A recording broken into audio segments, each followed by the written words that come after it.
Hi, and welcome to On the Spot. My name is Ronnie Wiley. To my left, this man probably needs no introduction, Don Miller. Don, how are you, sir? It's great to talk to you. I remember you from the high school years ago. We'll get to that in a moment, but I learned something from you before we got on the air. We were talking, and you're not from Connersville. No, I grew up in Sullivan, Indiana. Yeah? Graduated the class of 1961. 33 of my classmates went to Indiana State, so did I. Yeah. I drove back and forth, got a degree there. And we first teaching job was at Ellisville. I was there 5 years and got my master's at IU in guidance and counseling. And in 1970, I came to Connersville, Indiana as a high school counselor, and I was there to 2009. Wow, 39. 39. I was going to say my math. 44 years altogether, 39 enjoyable years here at Connersville High School. Yeah, well, my last name was W, so I didn't have you as a counselor, but definitely knew you and felt your presence. Went to school with Donnie. So, again, you have that presence from the high school. When you got to Connersville, obviously a lot different than it is now. Tell me about back then when you first got to Connersville. Was that like the biggest city you came from? Oh, probably. My town was really small. John Hoagland was the superintendent here, and he took me over to Connersville High School. We parked back behind where the old tennis courts used to be, and he walked me down the hallway there, through the ag department, through the driver ed room, up those stairways to the cafeteria, and he opened the door to the courtyard. And I said to him, "Where do I sign?" Yeah. I was ready to go. Wow. And I was glad that I did that. He was very, very gracious, good interview, and it's been a good experience. Yeah, well, that was the first thing I noticed when I came here. I came here my junior year of high school, and I remember that courtyard was a lot different than what I came from. I came from a big school, big building. So you stayed 39 long years, and now you're a pastor. Now, has that always been something that's been with you? When did that calling happen? Well, I was always interested in church. Did a lot of things. Started teaching Bible school when I was in high school, and was in choirs, high school choirs. I started at age 10. The church I attended had perfect attendance awards. And I grabbed hold of that when I was age 10, and wow. I had perfect attendance all the way through till 1982, the weekend that the Spartans went to the Semi-State. Yeah. That Friday afternoon, I got this tremendous pain in my stomach, and it was a kidney stone. Ooh. And I spent that night and the next night at Fayette Memorial Hospital, and I finally passed it in the middle of the night. I was ready to go up and go to church, but there was nobody there to say I could do it. So that was the first Sunday that I missed. Wow, that went from the age of 10. So we're talking 10. Probably 30-something years, maybe close to it. Yeah, quite a long time. Wow. And I was always involved in a lot of things. And then Grandview Church of Christ was our home church here, 29th in Indiana. I did a lot of different things there. And well, that's where... I'm trying to figure out, because that's where Grace is now, correct? Right, yeah. Yeah, okay. Yeah. Well, actually, I sold... Gene Kirkendall and I sold the Grandview Church of Christ to Grace. We signed the paperwork there at a bank. Many people have never sold a church. I did that. Wow. Sold a church. And now, of course, with the tornado, we've had to do some other things with the church. But did a lot of things, and I always wondered if I could preach on Sunday morning, and a fellow gave me an opportunity to do that. I took some training from our fellowship. And about 20 years of the time that I was at Connersville High School, I preached at places. I was in Greensburg 3.5 years. I was at Bethel north of Richmond 13.5 years. And then I've been at Bentonville a little over 8 years now. So I remember seeing you up there at Bethel. You came and visited with Tim. Yeah, with my buddy Tim. Yeah. So again, you've had this calling very early on in your life. Yeah, I think so. I was always involved in the church doing something there. So I guess being the Sunday morning minister and doing that work was just a natural calling at some point, and so it's worked out. I've told people this story. When I was high school counselor, I worked with people to assure them something about their life, doing Right. something in their life. Well, Right. well, now I talk to people about eternal life. Right, yeah. And either one, Right. you're in good shape. Yeah, absolutely, absolutely. Yeah, that's awesome. What a great, yeah, Don, that's awesome. So you got your list here. I don't want to not get to what you want to talk about, but obviously the thing that's on everyone's mind is the tornado that happened. That hit the church. Matt McClutchan, of course, has been on this program before up there at THR in Indianapolis. That's his home church. He brought it to the attention of the state. Take us through what you were going through that night that you heard the news. We got a call at about 9. Well, actually, the phone said that there was a tornado close by, and I told my wife that, and then about quarter after 9, Rick Free called. He was a volunteer fireman for the Bentonville Fire Department. And he said, I just want you to know that your roof is gone and the north wall is not there anymore.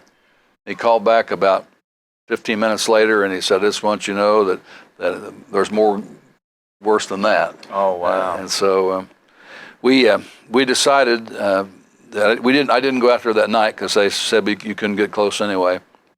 So we decided to have church on Sunday morning anyway.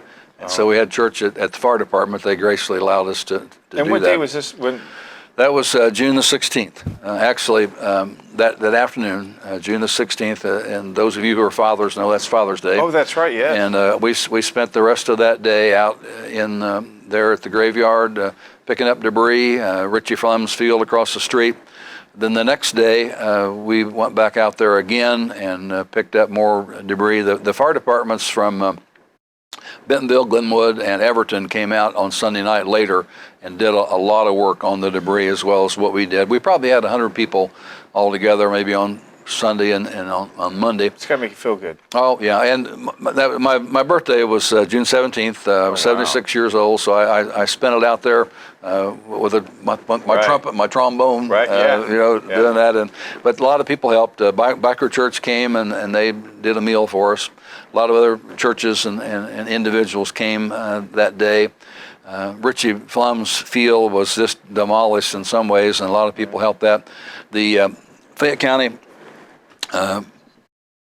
road worker, whatever those people are called, they came and they picked up probably about 6 or 7 truckloads of debris that we had gathered along the road. The road was just pretty well covered. And Richie Flum's field the same way, the graveyard the same way. They were really a big help. Without them, we would maybe still be out there. Right. Who knows? Right.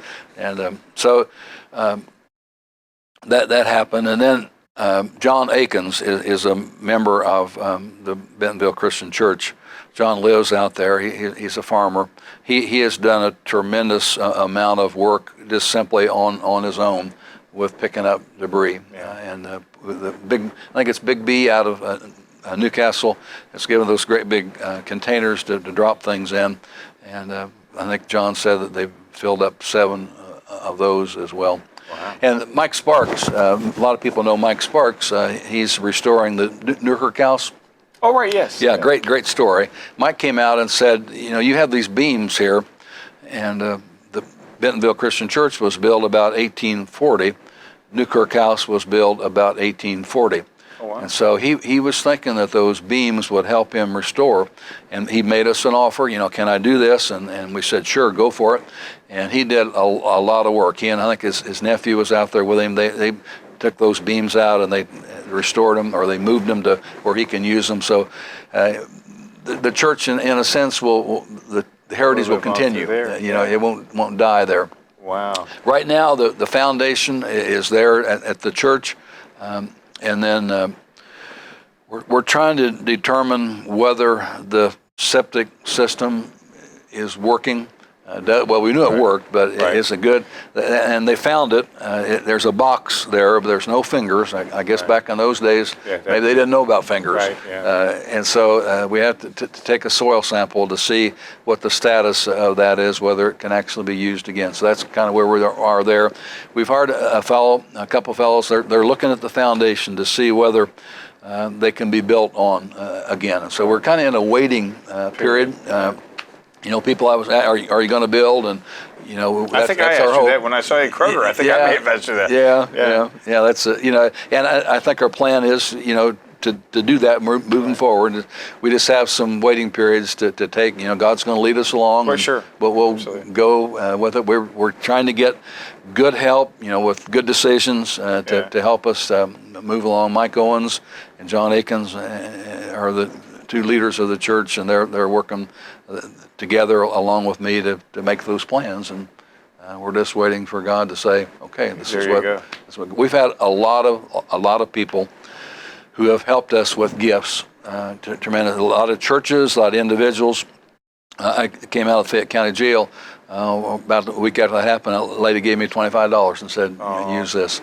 I was at Walmart, and one of the county commissioners asked you a question, how we doing, and so on, and he reached in his pocket and gave me a $100 bill. Oh, that's awesome. My son lives in Spring Hill, Tennessee. He serves some of the week as a server at Cracker Barrel, and he talks to people who are there, come in as customers.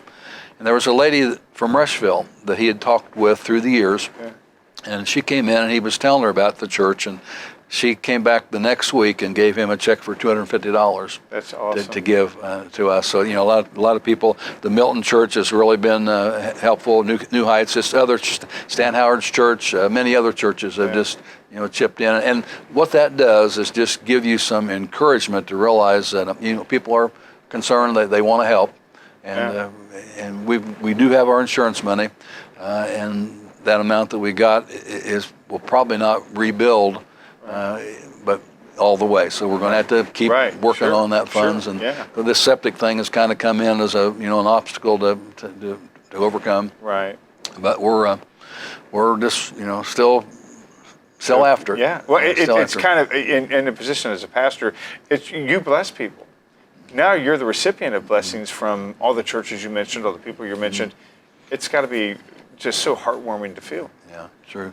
Well, one of the things that I've said this to people, I and the church would have been a lot better off if the tornado would have just gone in the woods, and not come to us. But it didn't. So you just got to keep life moves on, and you have to do the next best thing, and God's going to tell you what that is as time goes on. So that night, I remember that night. And I didn't remember it was on Father's Day, but I do remember getting the alert on the phone, tornado warning in Fayette County. And I always go outside and look, and I think, well, Fayette County's pretty big. I mean, not as big as other counties around us, but certainly I'm not going to see a tornado. Certainly maybe it's just one of those quick things. And then the next day, the news hits. See it on Facebook, social media, Bentonville Church. I mean, did you think that when you knew the tornado that it was, sure that was the last thing on your mind? Well, sure. When Rick called, and of course Rick, he was very direct, and so I pretty much knew that it was there. It was he was truthful, and he went right. And I think sometimes when people tell people news, you're better off to get it all the way, and don't peck around at it. Just this is the way it is. Because then you just take it and go from there. And so we've just had to keep thinking what is the next thing that we're going to do. An eerie thing. I watch Magnum PI, and we have where we tape it and we watch it later. And so the new one. The new one. So a couple weeks ago, I turned it on, and it was a Saturday night show, and all of a sudden, instead of Magnum PI, they were tracking tornadoes.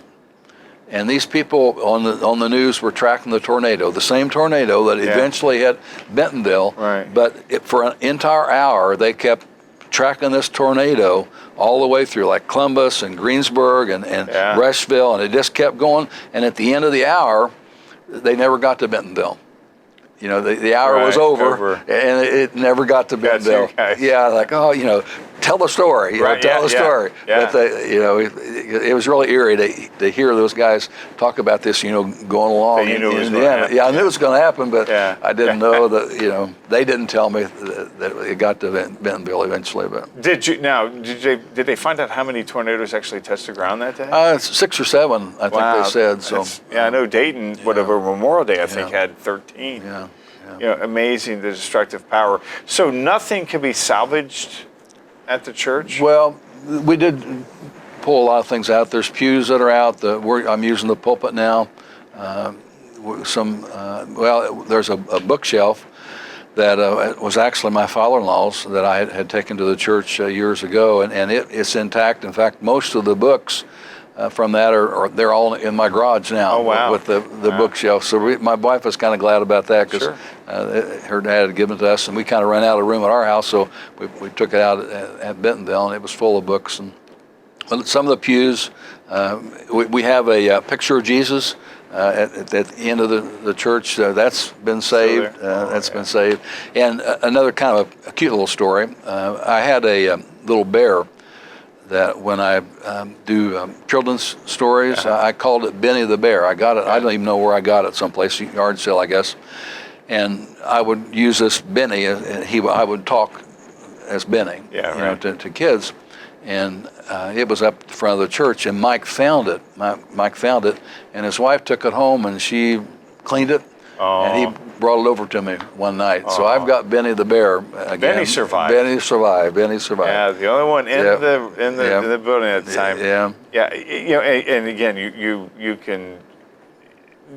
talk about the cute story of the bear. I mean, just the fact that you had so much support from the community.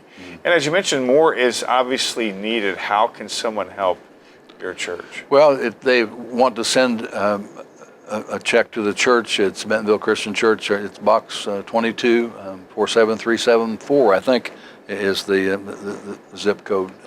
You guys, is that a Wayne County zip code? No, it's just Bentonville has their own zip code.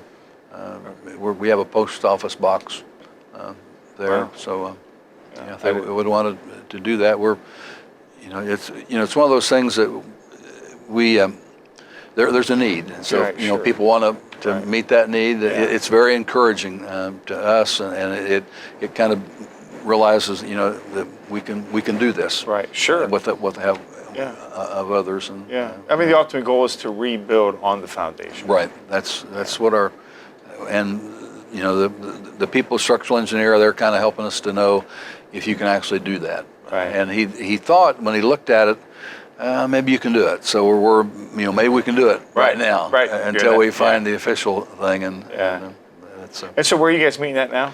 Manlow Park. Manlow Park. Yeah, I remember you telling me Now, that. Manlow Park a couple different times, and this next September 8th is one of the other times. They have it already scheduled out. And so we're going to go to a church in the Presbyterian Church in Louisville. One of our members, that's been their home church. For sure. And so they offered us, and we were there one other time. It's kind of funny because we go to Louisville, the Presbyterian Church. Our piano player, organ player plays. We take our bulletin, we do our communion, and I preach the sermon. So it's almost like we've invaded this church, and it's us. So and they've been very gracious to allow us to do that. Milton Christian Church allowed us. We have a family comes in the summer and sings for us. They travel around, and they allowed us to do that at their church, and then they took up an offering, and we got that offering as well. Jacksonburg Christian Church had a song fest last Sunday night.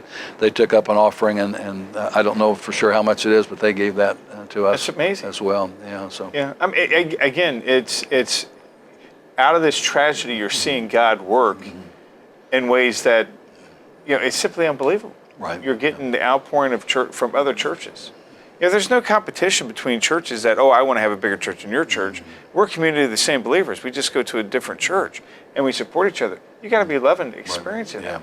firsthand. So you've been there for 8 years now, and now you're talking to structural engineers, and I'm sure that's probably something you never thought you would do. Thought, yeah. Are you guys going to build the church exactly how it was before, or are you going to add new elements to it? We haven't really decided, but probably not. It will not look like the church before. We pretty well know that that's not going to happen. It's going to be probably a more of a modern kind of a design, lower ceilings. As well. Yeah. So, Are you in the design? Are you kind of drawing out a little bit? We're not quite to that point yet. Yeah. Not quite to that point. It's a process. It's a process to where you're at in building something, and it's basically what you guys are doing is you're in a rebuilding process, like you're starting a whole new building. And so meeting together and going over plans. Does everybody have their ideas of what they want? We really hadn't asked about that. Well, we're really not. Yeah. The three of us have really not got that far along. We're just trying to figure out what we can do. It's amazing. I tell you, the love that has been shown for you guys is great. It's probably been inspiration for some sermon inspiration for you to deliver some sermons. Well, that I do a Facebook page every day, and I've had a lot of thoughts that I put on that as well. So I didn't know that. I'll have to check it. Yeah. Check it out. Is it under Don Miller? Don Miller. Well, I'll have to check it out. Yeah. I've started about, I don't know, maybe 3 years ago, and I just write and put things on there. When I was at Carnersville High School, I was talking to a lady once, and she said, "What are you going to do when you retire?" And I said, "Well, I think maybe I'll write." And I really didn't know what that meant. I was writing sermons every week as well. And I belong to the Fayette County Ministerial Association, and I am allowed to put an article in the paper every month or so, which that's writing. And then I just started this Facebook page, and you just sit down and write. So I'm able to kind of do that. Whatever I said I was going to do, I'm kind of doing it now. Yeah, exactly. So now you got more time. Yeah, kind of worked out that way. Now, again, people, the pastor of church, there's that false concept. Well, they only work 1 hour a week. There's a whole lot more to being a pastor. Sure. Yeah, and how big is your congregation?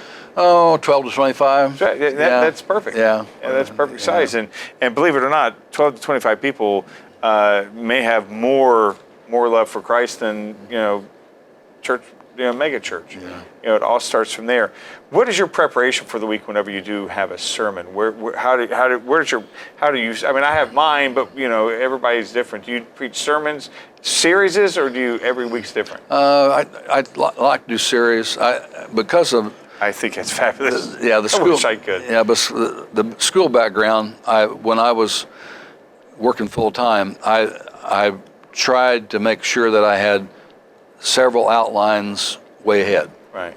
As that's the teacher in me. I didn't want to wait that day to have it, so I would know what I was going to do several weeks ahead. And then the computer has helped that because you can put your ideas on the computer and then go back to them later on, and that's kind of what I do there.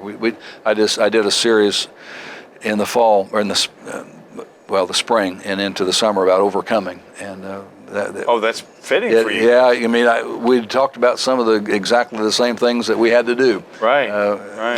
Yeah. So. Yeah, that's kind of where you're living what you're preaching at the moment, right? They're overcoming what had happened. Yeah, I always find it very great that people can do. I just have a different sermon every week. I know Wayne Greason, he does series as you do series. I God bless those who are able to do that. I'm too scatterbrained to do that with that. So again, you guys do you guys have a choir still?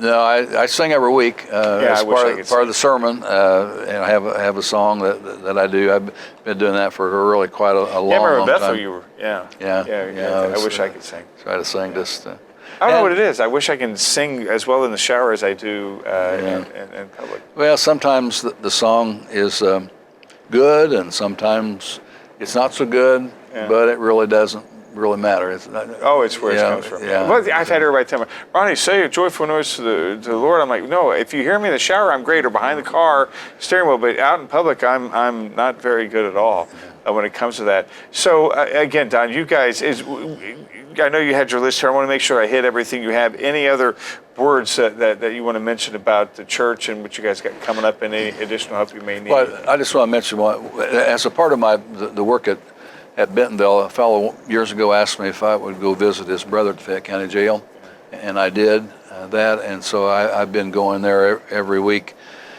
since that time. And when Peter, God told Peter to go chase the chariot, and he did. And the man in the chariot didn't know what he knew. He didn't. Right. He wanted to know, but he didn't really know. Right. And when I go to jail, in a sense, I kind of chase the chariots because they're there, not really knowing where they're going to go, how they're going to get there. And I go and try to tell them that in the road of life, if they follow the Lord Jesus Christ, He'll take them where they needed to go. And when Peter and the man in the chariot, they got to the end of the road, and there was water there, and he said, can I be baptized?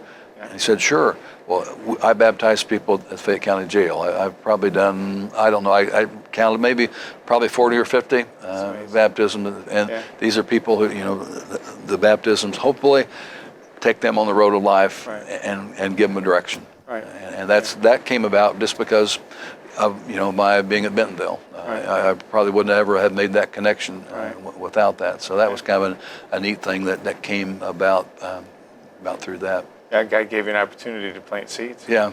I mean, that's all it's all about. Yeah, and the interesting thing is I go there now and I do 8, 9, and 10. And so what I have been doing for the last several months, I preach Sunday sermon to those. So when I come on Sunday morning, I've done the sermon at least four times or 3 times. Oh, wow. And that's Sunday. So that's so kind of 8, 9, and 10. That's what you do at the jail. Mm-hmm. Yeah. And then you go preach at your church.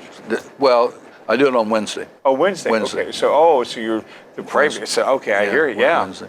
Wow, that's amazing. Yeah. And Wednesday I also go to Kiwanis, but also lately I've been going, several months now, to the cottage at the Alzheimer unit at Hickory. Oh yeah. And singing to people, and that's a joy. We sang. We usually sing "Blessed Assurance." That's one of my in the garden, "Amazing Grace." In the garden, love it. And there was one time we were singing "Blessed Assurance," and this lady was there in her wheelchair.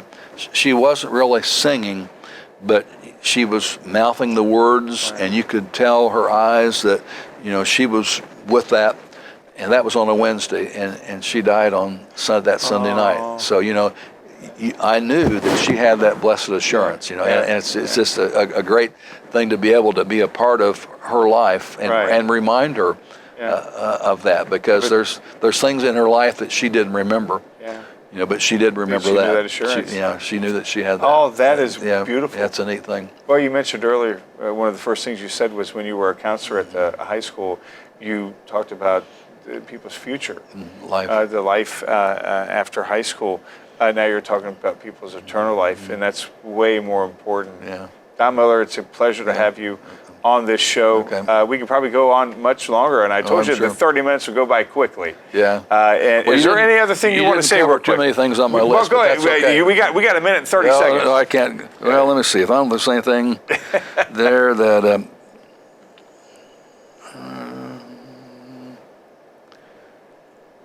I think we've pretty well covered. Yeah. Well, let me tell you this.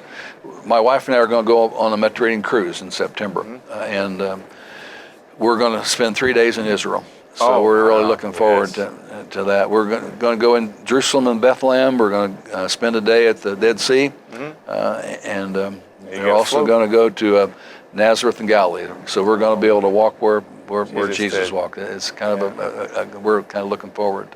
Good for you. To that. So. Well, enjoy your time. Okay. There, Don Miller, God bless you. Thank you very much. See Don on Facebook, and for more information on how to help out Bentonville Church to rebuild.